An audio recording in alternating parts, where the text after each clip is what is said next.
Good morning.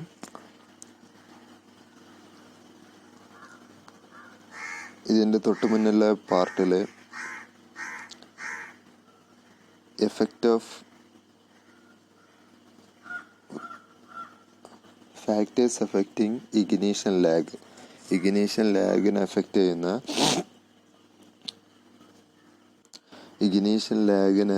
ചെയ്യുന്ന various ഫാക്ടറുകളാണ് ഇതിലെ പാർട്ട് 3 ഡിസ്കസ് ചെയ്തിട്ടുള്ളത്. ഇഗ്നീഷൻ ലാഗിനെ എഫക്റ്റ് ചെയ്യുന്നത് ഈ പാർട്ടിൽ ഡിസ്കസ് ചെയ്യാനുള്ളത് ഫ്ലെയിം പ്രൊപ്പഗേഷൻ എഫക്റ്റ് ചെയ്യുന്ന ഫാക്ടറുകളാണ്. Flame propagation. അപ്പോൾ എന്താണ് ഫ്ലെയിം പ്രൊപ്പഗേഷൻ എന്ന് പറഞ്ഞാൽ, ഫ്ലെയിം പ്രൊപ്പഗേഷൻ എന്ന് പറയുമ്പോൾ നമ്മൾ പ്രഷർ ക്രാങ്ക് ഡയഗ്രം എടുത്താൽ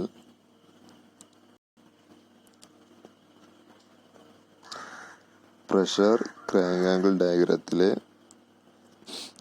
ഒരു പോയിന്റിൽ വെച്ച് സ്പാർക്ക് കൊടുത്തു, എ എന്ന് പറഞ്ഞ പോയിന്റിൽ വെച്ച് സ്പാർക്ക് കൊടുത്തു, ബി എന്ന് പറഞ്ഞ പോയിന്റിൽ വെച്ചിട്ട് കത്താൻ തുടങ്ങുന്നുള്ളൂ. അപ്പോൾ ആ ഒരു ടൈം ലാഗാണ് ഇഗ്നീഷൻ ലാഗ്.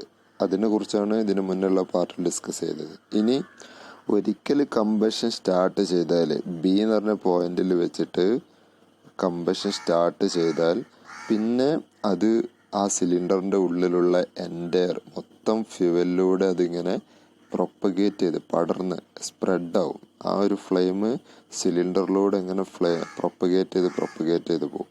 ഓക്കെ, അങ്ങനെ പ്രൊപ്പഗേറ്റ് ചെയ്ത് പോകുന്ന സ്റ്റേജിനെ കുറിച്ച്, അതാണല്ലോ രണ്ടാമത്തെ സ്റ്റേജ്. ഇവിടം മുതൽ ഇവിടം വരെയുള്ള സ്റ്റേജാണ്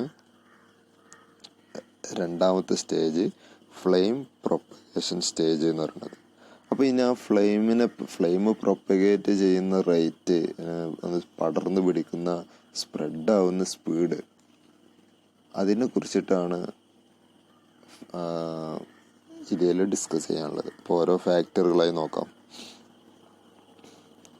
അപ്പോൾ ആ സമയത്ത് ഫ്ലെയിം പ്രൊപ്പഗേഷൻ്റെ സമയത്ത് ഞങ്ങൾക്ക് കാണാൻ പറ്റും, ഇവിടെ ഫ്ലെയിം പ്രൊപ്പഗേറ്റ് ചെയ്തു പോകുന്ന സമയത്ത് പ്രഷർ കൂടും. ഓക്കെ, പ്രഷർ കൂടുന്നതായിട്ട് കാണാൻ പറ്റും. ഒരു മാക്സിമം സി എന്ന് പറഞ്ഞ പോയിന്റ് വരെ, അതാണ് പീക്ക് പ്രഷർ. ആ പീക്ക് പ്രഷർ വരെ എത്തും. ആ ഒരു സ്റ്റേജിൽ മാക്സിമം പ്രഷർ സിലിണ്ടറിൻ്റെ ഉള്ളിൽ ഡെവലപ്പ് ചെയ്യും. അപ്പോൾ ആ ഒരു സ്റ്റേജാണ് ഇവിടെ ഡിസ്കസ് ചെയ്യാനുള്ളത്. അപ്പോൾ അതിൽ ഒന്നാമത്തെ പോയിന്റായിട്ട് ഇതിൽ കോളം കൊടുത്തിട്ടുള്ളത് ഇൻക്രീസ് ഇൻ വേരിയബിൾ. ഇവിടെ താഴെ പറയുന്ന ഓരോ പോയിന്റുകളും കൂടുകയാണെങ്കിൽ എഫക്റ്റ് ഓൺ ഫ്ലെയിം പ്രൊപ്പഗേഷൻ എന്ത് സംഭവിക്കും? കൂടുമോ കുറയുമോ? അതിൻ്റെ കാരണം എന്താണ്? ഇങ്ങനെ 3 കോളമാക്കിയിട്ടാണ് ഇത് തിരിച്ചിട്ടുള്ളത്. ഓക്കെ, അപ്പോൾ ഒന്നാമത്തെ നോക്കാം. ഒന്നാമത്തേത് ഫ്യൂവൽ എയർ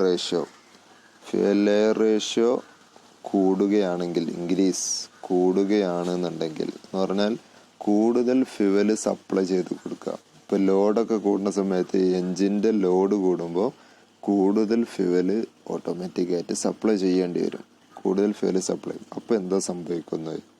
അപ്പോൾ ഈ ഫ്ലെയിം പ്രൊപ്പഗേറ്റ് ചെയ്യുന്നത് ആ സ്പ്രെഡ് ആവുന്നതിന് എന്ത് സംഭവിക്കും?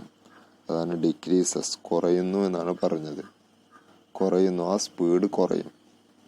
എന്തുകൊണ്ടാണ് കുറയുന്നത്? Maximum speed occurs when air fuel ratio is 10% richer than stoichiometric. പറഞ്ഞാൽ ഇതാണല്ലോ ഒരു ഇഗ്നീഷൻ ലിമിറ്റ്. ഇങ്ങനെ എടുത്തു കഴിഞ്ഞാൽ, ഇഗ്നീഷൻ ലിമിറ്റ് എടുത്താൽ ഇത് റിച്ച് പോർഷൻ, അതേപോലെ ഇത് ലീൻ പോർഷനാണ്. ഇനി അതേപോലെ ഇത് സ്റ്റോഷിയോമെട്രിക് റേഞ്ചാണ്. ഇത് 7 ആണ്, 7:1. ഇത് 14.7:1. അതേപോലെ ഇത് 30:1. ഇങ്ങനെയാണ് അതിൻ്റെ റേഞ്ച് വരുന്നത്. ഓക്കെ, അപ്പോൾ മാക്സിമം സ്പീഡ് എപ്പോഴാണ് സംഭവിക്കുന്നതെന്ന് എക്സ്പെരിമെൻറ്റിലൂടെ കണ്ടെത്തിയിട്ടുള്ളത് ഈ എയർഫിൽ റേഷ്യോ 10% റിച്ചർ ദാൻ സ്റ്റോഷിയോമെട്രിക് റേഷ്യോയേക്കാളും ഒരു 10% കൂടി റിച്ച് ആവണം എന്നാണ്. ആ ഒരു പോയിന്റിലാണ് മാക്സിമം സ്പീഡ് വരിക. അപ്പോൾ ഇവിടെ പറഞ്ഞിട്ടുള്ളത് 10% റിച്ചർ ദാൻ സ്റ്റോഷിയോമെട്രിക് എന്ന് പറയുമ്പോൾ ഈ 14.7:1 ഇതാണ് ഇതാണ് സ്റ്റോഷിയോമെട്രിക് റേഷ്യോ എന്ന് പറയുന്നത് 14.7:1. അതിനേക്കാളും 10% റിച്ച് ആവുക എന്ന് പറഞ്ഞാൽ കുറച്ചുകൂടി ബാക്കോട്ട് വരും. ഇവിടെ 10% കൊണ്ട് റിച്ച് ആവുക എന്ന് പറഞ്ഞാൽ കുറച്ചുകൂടി ബാക്കോട്ട് വരിക. കാരണം ഇങ്ങോട്ട് പോകുന്നതോറും റിച്ചാണ്, ഇങ്ങോട്ട് പോകുന്നതോറും ലീനാണ്. ഓക്കെ, അപ്പോൾ 10% കൂടി റിച്ചർ ദാൻ സ്റ്റോഷിയോമെട്രിക് എന്ന് പറയുമ്പോൾ കുറച്ചും കൂടി ലെഫ്റ്റിലോട്ട് വരും. അപ്പോൾ ഈ ഒരു പോയിന്റിൽ ഇത്രക്ക് ആയാലാണ്, ഈ ഒരു പോയിന്റിലാണ് എയർ ഫിൽ റേഷ്യോ എന്നുണ്ടെങ്കിലാണ് നമുക്ക് മാക്സിമം സ്പീഡ് കിട്ടുക. ഓക്കെ, അപ്പോൾ ഇവിടെ എന്ന് പറഞ്ഞാൽ ഫിൽ റേഷ്യോ കൂടുക എന്ന് പറഞ്ഞാൽ അത് വളരെ കൂടുതലാവും. ചിലപ്പോൾ ഇത് ഇങ്ങോട്ട് കിടക്കും, ഈ ഒരു പോയിന്റിലോട്ടോ അല്ലെങ്കിൽ ഇങ്ങോട്ടൊക്കെ കിടക്കും. ഇങ്ങോട്ടൊക്കെ കിടക്കുന്ന സമയത്താണ് ഈ ഫ്ലെയിം പ്രൊപ്പഗേഷൻ്റെ സ്പീഡ് കുറയുന്നത്. ഇവിടെ ആണെന്നുണ്ടെങ്കിൽ കറക്റ്റ് ഇതാ ഈ ഒരു പോയിന്റിലാണെന്നുണ്ടെങ്കിൽ മാക്സിമം സ്പീഡ് കിട്ടും. അതേപോലെ തന്നെ ഈ പോയിന്റിന്റെ ഇങ്ങോട്ട് കടന്നാലും സ്പീഡ് കുറയും, ഇവിടെ ആയാലും കുറയും, ഇങ്ങോട്ടായാലൊക്കെ ഫ്ലെയിമിന്റെ പ്രൊപ്പഗേറ്റ് ചെയ്യുന്ന സ്പീഡ് കുറയും. അതേപോലെ ഇങ്ങോട്ടായാലും സ്പീഡ് കുറയും, അതേപോലെ ഈ പോയിന്റിന്റെ ഇങ്ങോട്ടായാലും സ്പീഡ് കുറയും. മാക്സിമം സ്പീഡ് കിട്ടുന്നത് ആ 14.7:1 കുറച്ച് തൊട്ട ബാക്കിലാണ് എന്ന് പറഞ്ഞാൽ 10% കൂടുതലുള്ള പോയിന്റിൽ. ഓക്കെ, ഇനി അടുത്ത പോയിന്റ് ടർബുലൻസ്. ഈ ടർബുലൻസ് എന്ന് പറഞ്ഞ് ഞാൻ പറഞ്ഞു അതിൻ്റെ ഉള്ളിലുള്ള ഈ എയർഫെയിൽ മിക്സ്ചറിൻ്റെ മോഷനെ വിളിക്കുന്ന പേരാണ് ടർബുലൻസ് എന്ന്. അപ്പോൾ ഈ ടർബുലൻസ് കൂടുമ്പോൾ, ടർബുലൻസ് ഇങ്ങനത്തെ ഇതിൻ്റെ ഒരു സിഗ്സാഗ് മോഷൻ കൂടുന്ന സമയത്ത് എന്താ സംഭവിക്കുക? Increases to a limit and then decreases. Turbulence കൂടുമ്പോൾ ഒരു പരിധി വരെ കൂടും, ഒരു പരിധി വരെ ഈ പെട്ടെന്ന് ഫ്ലെയിം പ്രൊപ്പഗേറ്റ് ചെയ്തു പോകും. പിന്നെയും കൂടിയാലോ, പിന്നെയും ടർബുലൻസ് കൂടുകയാണെന്നുണ്ടെങ്കിൽ അത് കുറയാനാണ് സാധ്യത. കാരണം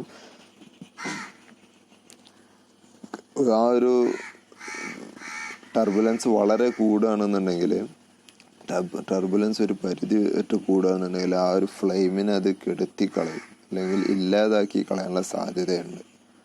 അതാണ് കൂടുതൽ ഹീറ്റ് ട്രാൻസ്ഫർ ലോസ് ആയി പോകും. കൂടുതൽ ടർബുലൻസ് ഇറഗുലാരിറ്റി ഉണ്ടായാൽ ആ ഒരു സോണിൽ നിന്ന്, ഇങ്ങനെ കത്തിക്കൊണ്ടിരിക്കുന്ന ആ സോണിൽ നിന്നുള്ള ആ ഹീറ്റ് ചിലപ്പോൾ ലോസായി പോകാനുള്ള സാധ്യതയുണ്ട്. അങ്ങനെ ഹീറ്റ് ലോസ് കൂടും. ഹീറ്റ് ലോസ് കൂടിയാൽ ഈ ഫ്ലെയിം പ്രൊപ്പഗേറ്റ് ചെയ്യുന്ന സ്പീഡും കുറയും.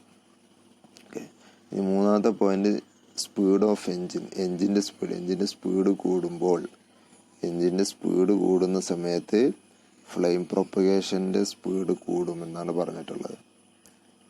കാരണം ടർബുലൻസ്, എൻജിൻ്റെ സ്പീഡ് കൂടുമ്പോൾ ടർബുലൻസും കൂടും. അപ്പോൾ ടർബുലൻസ് കൂടുമ്പോൾ സ്വാഭാവികമായിട്ടും ഒരു പരിധി വരെ ടർബുലൻസ് ഉണ്ടായാൽ പ്രൊപ്പഗേറ്റ് ചെയ്യുന്ന സ്പീഡ് കൂടും. പക്ഷേ ഒരു പരിധിയിലും കൂടുതൽ ടർബുലൻസ് വിട്ടാലോ, ഒരു ലിമിറ്റിലും കൂടുതൽ ടർബുലൻസ് ആയാൽ ഈ ഫ്ലെയിം പ്രൊപ്പഗേഷൻ അത് ഇല്ലാതാക്കും എന്നതുപോലെ. അപ്പോൾ എൻജിൻ്റെ സ്പീഡ് കൂടുമ്പോൾ ഓട്ടോമാറ്റിക്കായിട്ട് എന്ത് കൂടുന്നുണ്ട്? ടർബുലൻസ് കൂടുന്നുണ്ട്. അപ്പോൾ ഫ്ലെയിം പ്രൊപ്പഗേഷനും കൂടും. പക്ഷേ എൻജിൻ്റെ സ്പീഡ് ഒരു പരിധി വിട്ടാലോ, ടർബുലൻസും ഒരു പരിധി വിടും. അപ്പോൾ ഫ്ലെയിം പ്രൊപ്പഗേഷൻ അത് കുറച്ച് കളയും. അപ്പോൾ അതാണ് ഈ പറഞ്ഞ ഈ എൻജിൻ്റെ സ്പീഡ് ഡബിളാക്കി കഴിഞ്ഞാൽ ട്രാവലിൻ്റെ സ്പീഡ് കുറയുമെന്നാണ് പറഞ്ഞിട്ടുള്ളത്. ഒരു പരിധി വിട്ടാൽ, ആ പരിധി വരെ പ്രശ്നമില്ല. ഇനി compression ratio. Engine compression ratio കൂടുമ്പോൾ, എൻജിൻ്റെ കംപ്രഷൻ റേഷ്യോ കൂടുന്ന സമയത്ത് ഞങ്ങൾക്കറിയാം സ്വാഭാവികമായിട്ടും എൻജിൻ്റെ ഇൻസൈഡ് ദ എൻജിൻ സിലിണ്ടർ അതിൽ പ്രഷറും ടെമ്പറേച്ചറും കൂടും. പ്രഷറും ടെമ്പറേച്ചറും കൂടിയാൽ എന്താ സംഭവിക്കുക? ഈ പെട്ടെന്ന് അത് ഫ്ലെയിം പ്രൊപ്പഗേറ്റ് ചെയ്ത് പോയിക്കോളും. കാരണം അത് ഒരു തണുത്ത ഒരു സബ്സ്റ്റൻസ് കത്തിക്കുന്നതിനേക്കാളും എളുപ്പമായിരിക്കും ചൂടുള്ള ഒരു ഹോട്ട് കണ്ടീഷനിലുള്ള ഒരു സബ്സ്റ്റൻസ് നമുക്ക് കത്തിക്കുന്നത് എന്നതുപോലെ. അപ്പോൾ കംപ്രഷൻ റേഷ്യോ കൂടുമ്പോൾ സ്വാഭാവികമായിട്ട് എൻജിൻ സിലിണ്ടറിൻ്റെ ഉള്ളിലുള്ള പ്രഷറും ടെമ്പറേച്ചറൊക്കെ കൂടും. അങ്ങനെ പ്രഷറും ടെമ്പറേച്ചറൊക്കെ കൂടുമ്പോൾ അതിൻ്റെ ഉള്ളിലുള്ള ഈ ഫ്ലെയിം പ്രൊപ്പഗേറ്റ് ചെയ്യുന്ന സ്പീഡും കൂടാനാണ് സാധ്യത. ഓക്കെ, അപ്പോൾ ഈ ഒരു പോർഷനിൽ ഇത്രയും മതി കേട്ടോ. Okay, thank you.